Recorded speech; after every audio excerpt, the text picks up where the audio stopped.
Hello, welcome back to the reading of the poem of the Man God written by Maria Valtorta, Volume 4, Chapter 463, Part 3, At Bethsaida and Capernaum, Departure on a New Journey.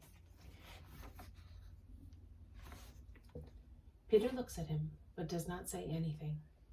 With his companions, he unloads the catch, the bags of garments, including John's, who at last can get dressed. And Simon asks something of his companion, who makes a gesture meaning, wait.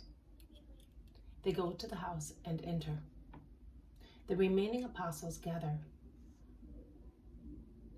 there. Make haste. We are going away at once. Take everything because we are not coming back here, orders Jesus. The apostles cast sidelong glances at one another, and one group gesticulates to the other, but they obey. Actually, I think that they act quickly to be able to speak among themselves in the other rooms. Jesus remains in the kitchen with Margium, and he takes leave of the landlords, but he does not say to them, I will come back again. Neither does he say so to the people of Capernaum who meet him in the streets and greet him. He greets them in a simple manner, as he always does when departing.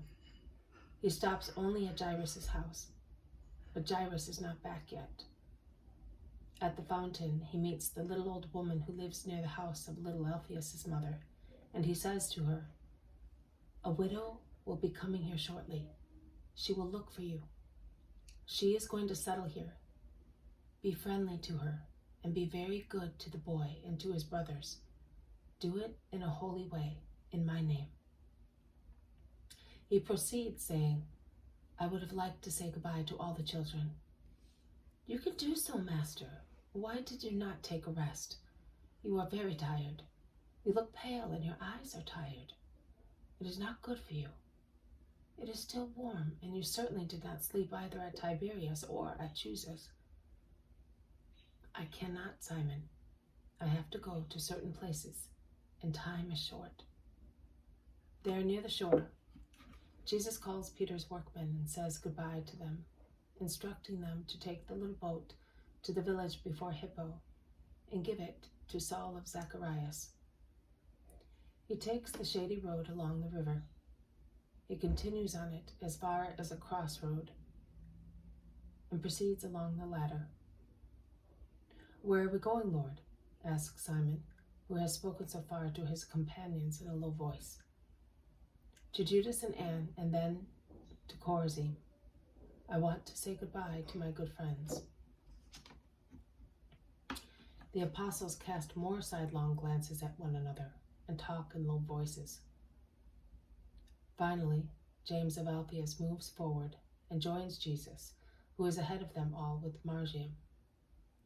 Brother, are we not coming back anymore to these parts, since you say that you wish to say goodbye to your friends? We wish to know.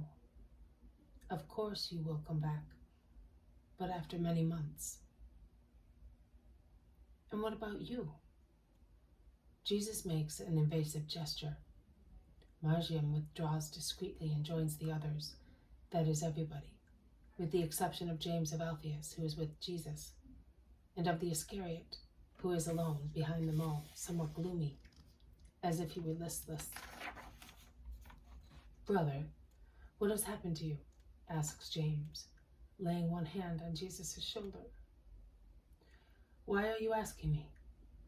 Because I do not know. We are all wondering. You seem to be changed. You came with John only. Simon said you had been Chuza's guest. You are not resting.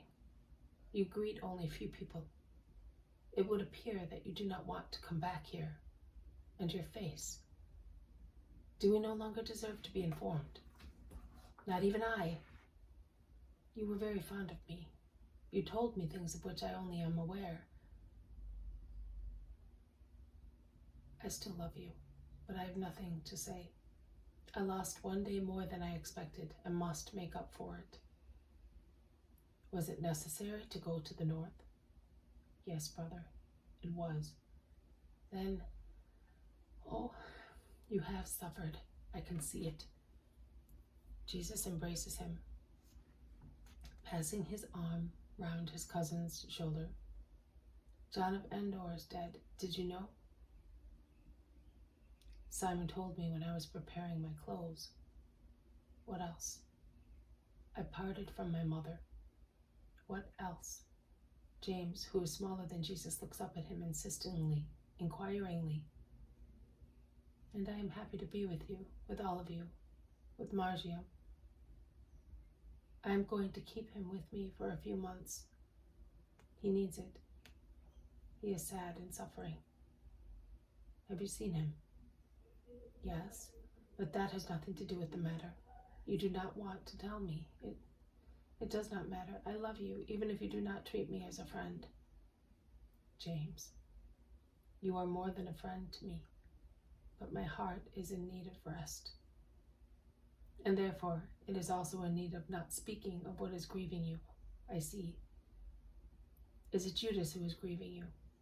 Judas? Your brother? No, the other one. Why do you ask me that question? I do not know. While you were away, a messenger, we do not know whose, looked for Judas several times. He rejected him every time, but as far as you all are concerned, every action of Judas is always a crime. Why do you all lack charity? Because he is so grim, upset. He avoids his companions. He is unwilling. Leave him alone. He has been with us for over 2 years and has always been like this. Consider how happy the 2 old people will be. And do you know why I'm going there? I want to recommend the little carpenter of Chorazin to them. They move away speaking. Behind them, in a group, come the apostles who have waited for Jesus, in order not to leave him behind all alone, although he is so obviously unwilling as not to encourage anybody to share his company.